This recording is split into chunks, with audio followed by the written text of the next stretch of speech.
Here it is, Mavic 4 Pro. Let's do the first flight.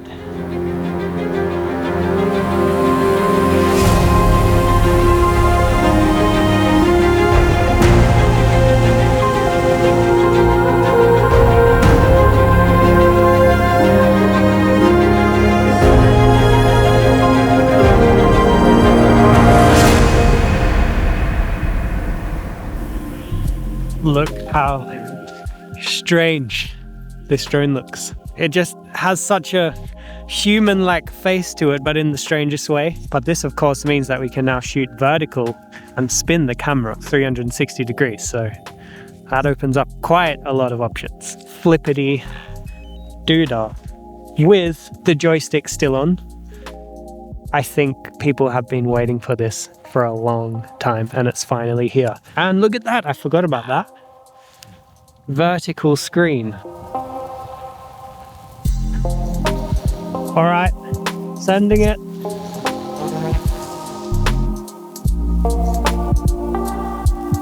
I'm in the air now, locking in my first shots here in Landmannalaugar. There's quite a lot of wind up there. One of my first observations is that this drone is incredibly smooth. Get a little reveal here coming up over the mountain. Cool. So we have 1x, 2.5x, and 6x lenses. I'm going to try and cycle through each one now. So I've just turned into the 2.5x lens for the very first time. Looks absolutely incredible, and that's probably the thing that I'm most excited for about the Mavic 4 is the increased quality of the tele lenses. Now I've just gone into 6x. We have full D-log. Full D-log on the 6x lens. Are you kidding me? I've literally clicked record like 4 times and I probably have a sequence out of it already. All right, so I'm about to take my first photo on this drone. Here we go. It's going to be a stitch with the 2.5x lens. I'm really liking the light falling off the left side of frame. Look forward to seeing the detail on that.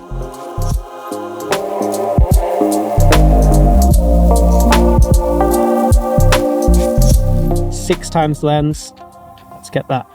1, 2, stitcheroo, mate.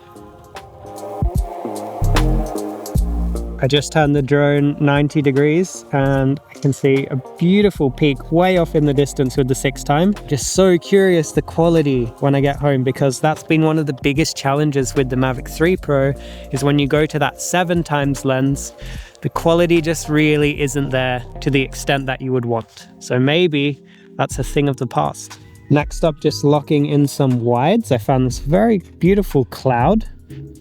And the ground is quite shadowed, so I look forward to seeing how much I can bring back the shadow details by boosting the shadows in DaVinci. What I love about the zoom lenses on the drones is if you just scan the landscape, you can find things that you would have never otherwise even considered for a photo. I need to get some more video. I keep doing photos. It's always hard to know what to do. I'm gonna get both. Lovely. I think that could be a cool photo too. F2, by the way, that's something new. Extra low light performance. I will take that. All right, final shot here. I am just rolling on the sun with the 1x lens and I can really see that star-shaped flare. And I believe this is quite unique to this drone. It's very beautiful. This is a crazy flight for the very first flight on this drone. Feeling quite stoked, honestly.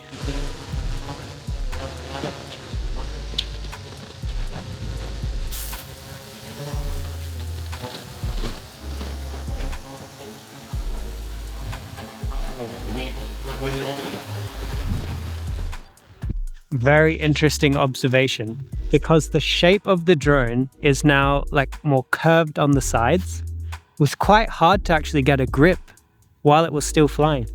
So I might have to reimagine or re-engineer the way that I catch the drone. And I also forgot on this flight to shoot in vertical mode. I'm so used to stitching everything. I mean, you saw that, I did a bunch of stitches. Now I can just spin the lens and maybe just get it in one shot. All right, guys, going in for round 2. It's getting darker. It's kind of like blue hour vibes. I want to test the low light performance. I'm going to try out the f2.0 aperture, see if I can push the ISO a little bit. Let's get it up in the sky.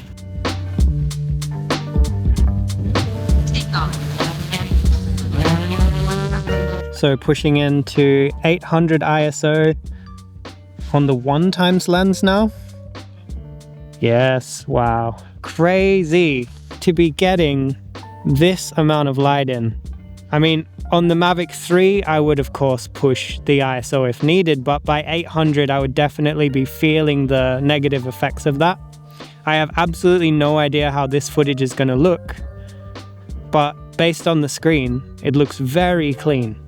And it's not common, at least in my experience of cameras, that you're able to bump incremental stops of ISO beyond the native range and actually get clean shots. So if this camera can do that, then you have real flexibility to control the ISO.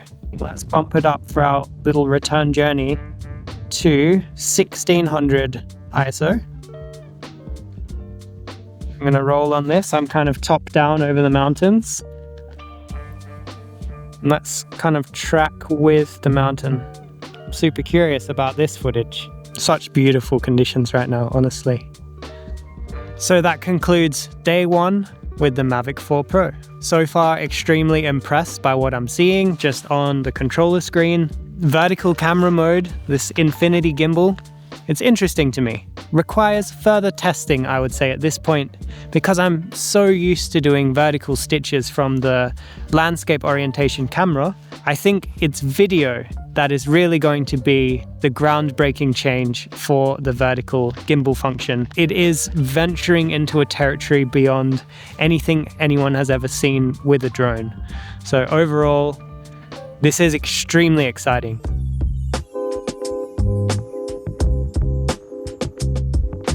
All right, guys, I am down from the glacier. It is a new day of testing of the Mavic 4 Pro, and I felt like on my last shoot, I didn't really make full use of the vertical axis shooting mode and also the infinity gimbal with the roll opportunities.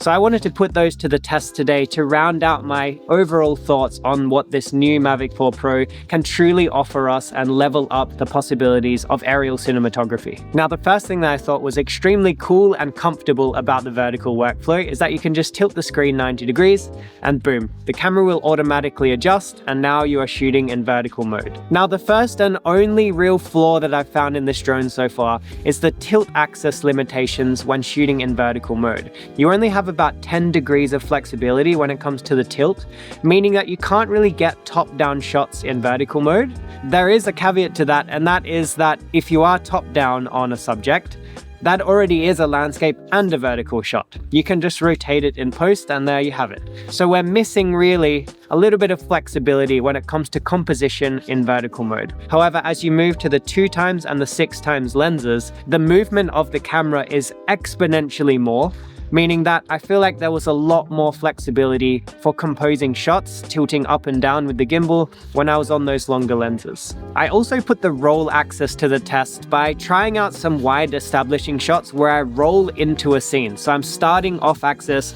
and then ending at a straight horizon. And I think this could actually be quite cool. So since coming down from the highlands and the snowy scenes that I captured, I've managed to put those into DaVinci and work through the grade and truly get an understanding of the dynamic range and possibilities when it comes to the Mavic 4 footage. And all I can say is that I'm extremely impressed. There is significantly better noise performance as you move through the ISO ranges up to even 1600 on the wide and the 2x lens, and open up a total new realm of possibilities of how you can use the Mavic in the field. So overall, I'm just extremely impressed by this drone, and I look forward to bringing it on future shoots. I'm about to go to the high Arctic in Svalbard. I'll have the drone with me and try and create some different examples of what this drone can do. So thank you all for watching this video. Please subscribe to my channel if you want to see more from Iceland and the Arctic, and I'll see you in the next video. Cheers.